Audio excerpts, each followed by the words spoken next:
What's up, YouTube? This is gonna be like probably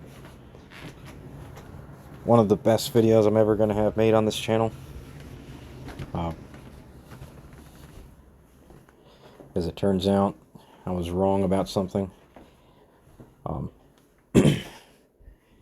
just discovered this a few moments ago, and if you're thinking about everything I come up with on my channel, as well as things that I come up with that are not on it,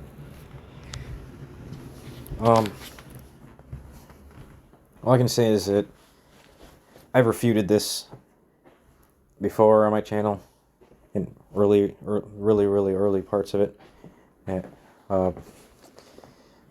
But yeah, I'm just gonna explain a little bit of it, and that's it. Because it's pretty obvious. There's no need for any diagrams or images for this. This is common knowledge. Okay, so anyway, it is, after I got into physics and science, that it's noticeable when I started to do that on my channel, like get into it heavier. All I can say is that I think that there's pretty much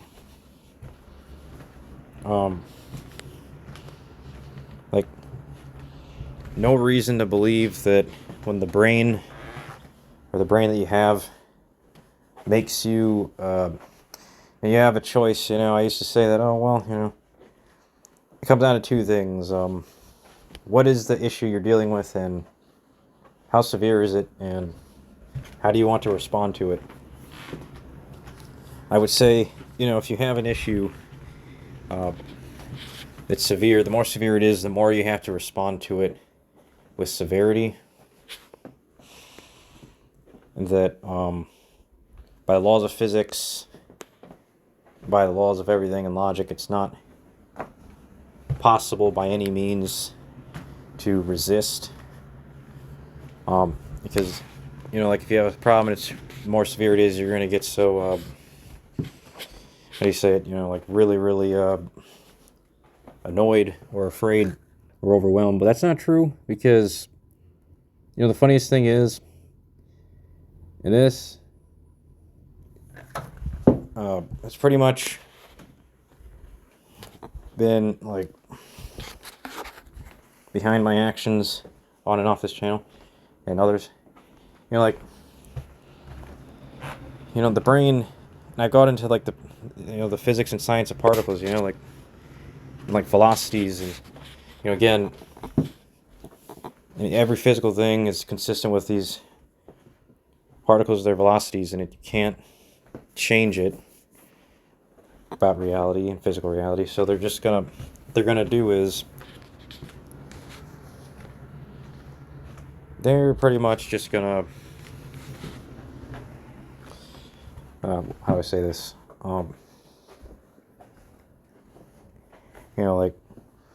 We see that they move where they do and how fast they do based on how fast other particles are. So, but this, creates the illusion that, you can't control your brain, so that, this gives the illusion that everything is, gonna move because of something else.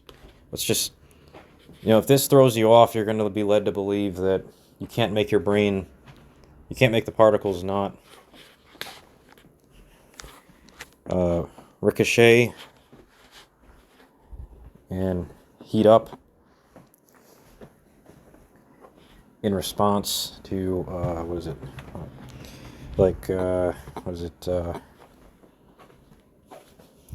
you have an issue that you're thinking of, you're comprehending,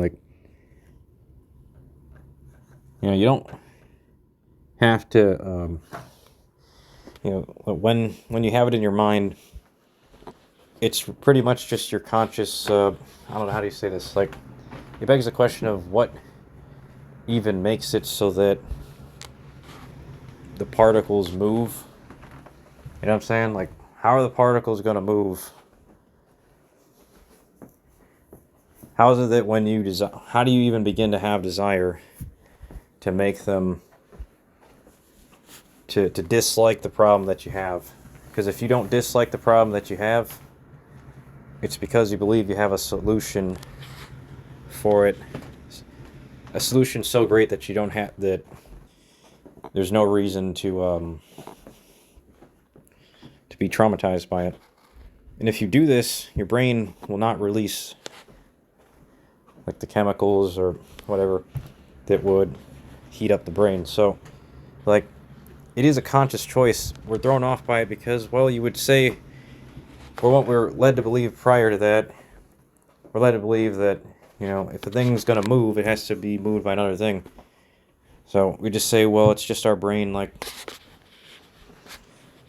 you know, our brain's just going to move this stuff when we know that, once we know that it's an issue and it's severe, and we believe we don't have a great solution for it, then it's just going to move the brain's just going to move the particles so it heats up, and it's just going to do this, and there's nothing to cause or control whether or not this happens. It just does. I mean,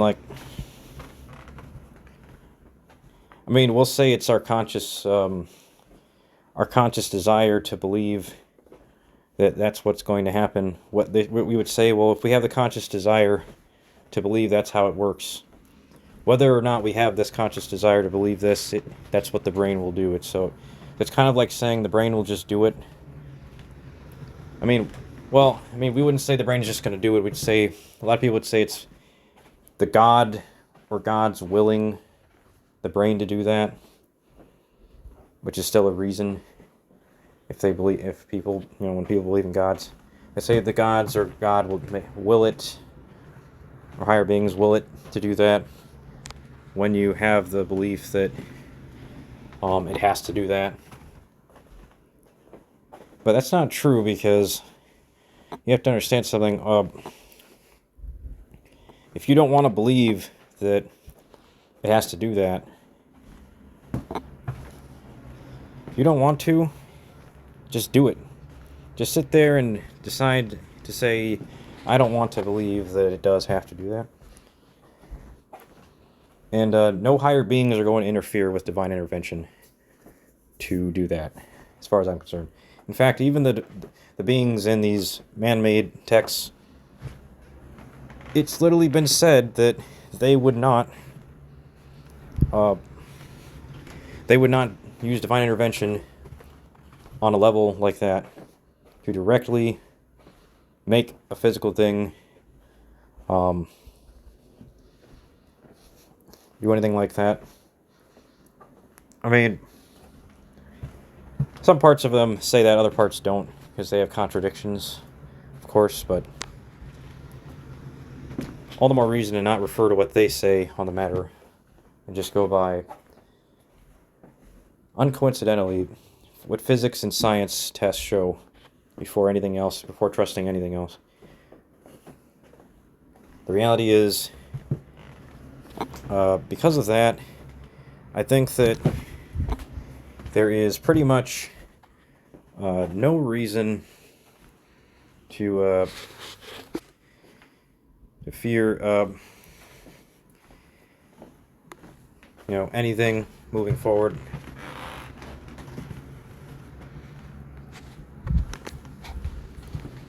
Like, as long as you try this out, just sit there and meditate if you have to, or not. Just be in the right environment to try this. Right environment at the right time. Because even if you're in a good environment, or what you call one, it's not at a good time, it probably won't work. For instance, my bedroom is a great environment to try it, but not all the time. So, depending on what comes in and goes. But I'd say Because of this, I'd say your best bet is to just pretty much just don't desire to believe. Otherwise, you'd go in circles. So just don't desire to believe that you have to um, dislike it. Um, but yeah, I mean, if you dislike it, it's gonna do it. But if you dislike it, it depends on what degree to which you dislike it. You know, again, that's why, like, you know, everybody dislikes a lot of stuff that happens to them, but they don't feel any trauma from it when they're disliking it physically. But for other issues, at the same time, they are. So it, again, just depends on how much you dislike it.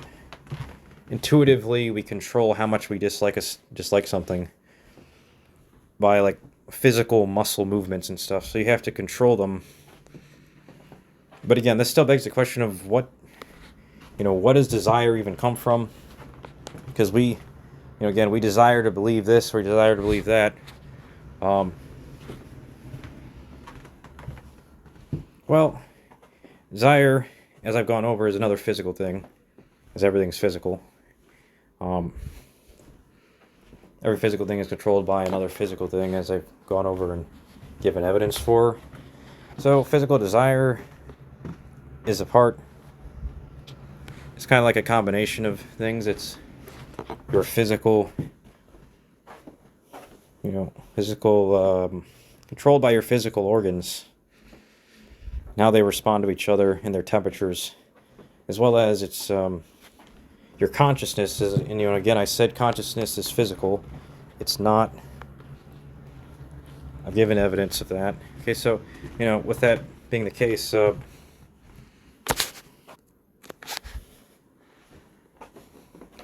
like, it's pretty obvious that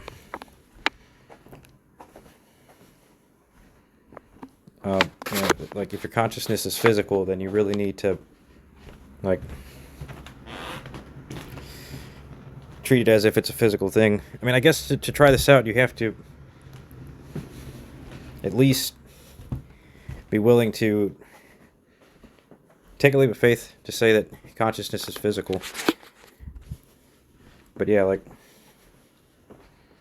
if you can do it for one belief or one thing you think of that's happening, if you do that for a number of things simultaneously, despite how fast your brain does or doesn't process information, with all these things going on around you, then you can do that for those and you can control it that well. You can do it for anything. Because the more you do it for those, the more you can do it for anything else as well. I think it's just I guess it's between conscious desire and subconscious desire.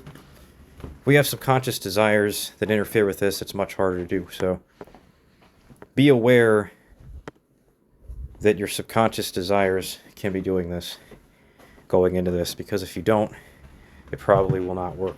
But I'd say that, I'd say based on this, just like,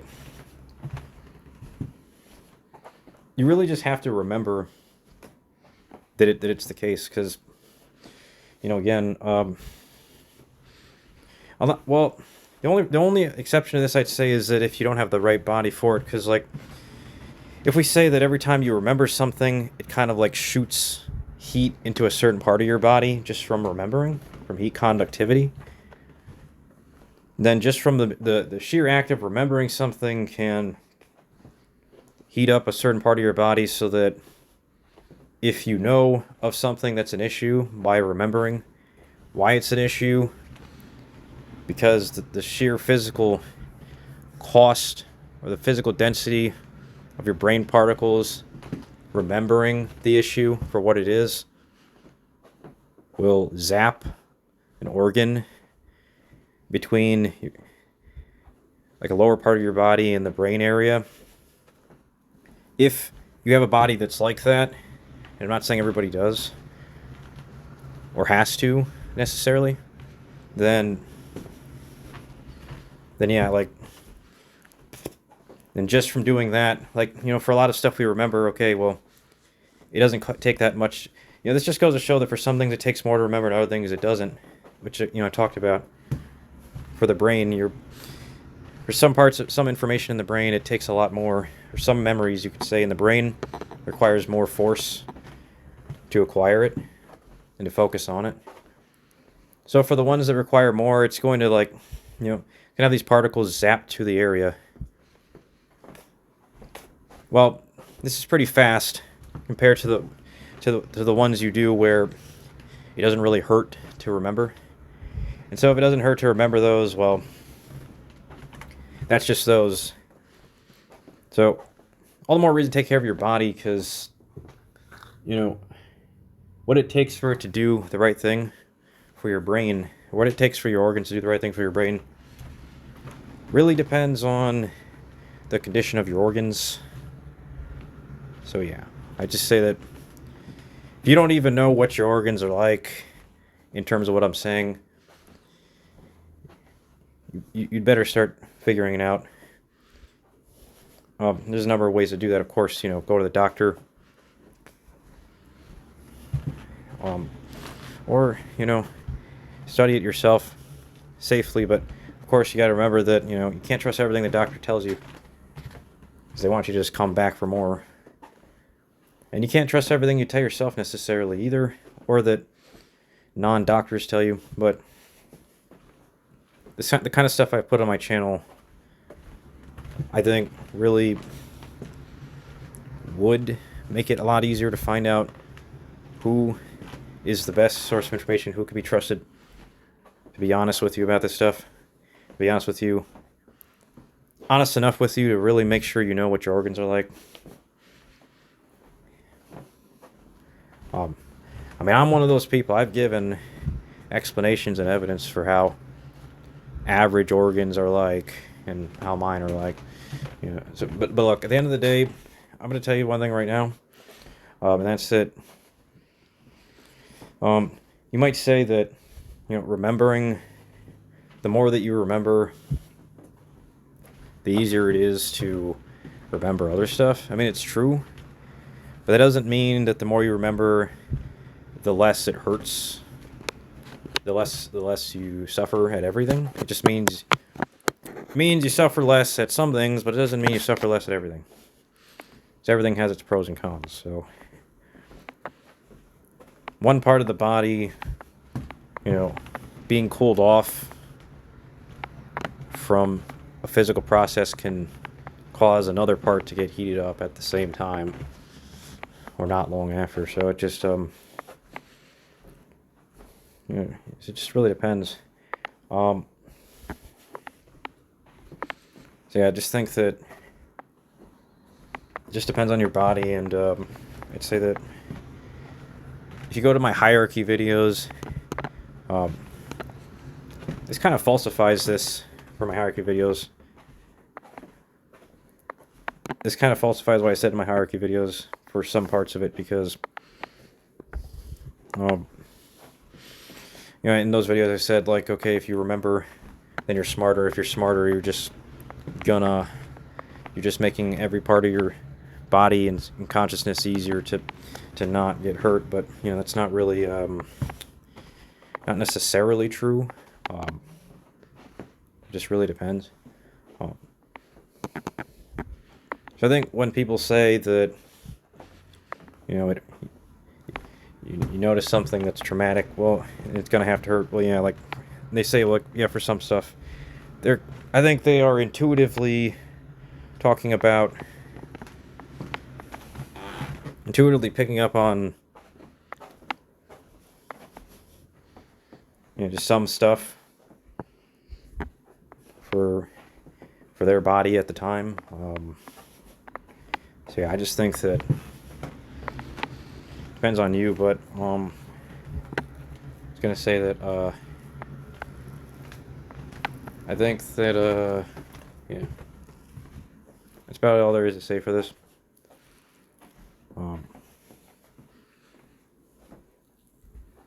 I don't know all the stuff that comes that has to do with it. Like, I don't know. Like, I know that there's neurons in the brain or whatever, and I know that their movement, again, it's obviously going to cause friction, which is going to cause heat. but it's just to get in the areas to access the memories. But can the speed of neurons be so fast that it can, do that, cause the brain to heat up and then certain other parts of your body at the same time, or just, yeah, it can, just from the mere process of thinking or remembering. So, yeah, which isn't to say that the neurons or the brain is going to not have its memories during this. But it's just going to hurt the. It's kind of like if you're running or jogging, your legs are going to start to hurt after a certain point just to do the task, just like with thinking. Because the sheer friction and heat will catch up to it. And when it does, there's really nothing you can do other than just endure the pain, I mean. So, everything comes with a price, everything comes with a cost. You can't just, like, physically do anything. So, yeah, like, I'd say based on this, unless you, again, alter your organs, which is becoming more possible in the world with advancing technology, but, yeah, so, like, it's already possible anyway. It's always been possible. But I guess what I'm trying to say is it's becoming more likely to happen to people. More interesting in people's minds because they're getting smarter. But I was going to say that, how do I say this? People are getting smarter. But at the end of the day, I really think that, for me personally, I'm pretty good at controlling, how do I say this? Like, I don't really tend to have an issue with doing it, so that it doesn't cause parts of my body to heat up from it. But, yeah, some of the time it does, some of the times it doesn't. So yeah, like, just depends on the time of day, where I'm at. Like, to say that the temperature in one room being higher than another isn't going to affect this likelihood is ridiculous in the name of all science. As well as, like, what you ate, where you work, if you do or not, etc. So, yeah, all I can say is that I'm not sure that it's all about. Now, my hierarchy videos were right to have it said that, like, all your intelligences, your feelings, and the quality of them is determined by how well you think about stuff, how much you understand about stuff, how much you know, which leads to, like, how favorable is your body's organs in the way I've been saying for your brain. How compatible are they so that one doesn't cause the other to heat up when working together? So yeah, like, it kind of is just caused by how much you know, because that will just make lead to your organs being more likely to work together, to be more similar rather than more different. Because the more different they are, the more they're going to cause each other to heat up, but the more similar they are, the less. So, yeah, like, all I can say is that based on this, it,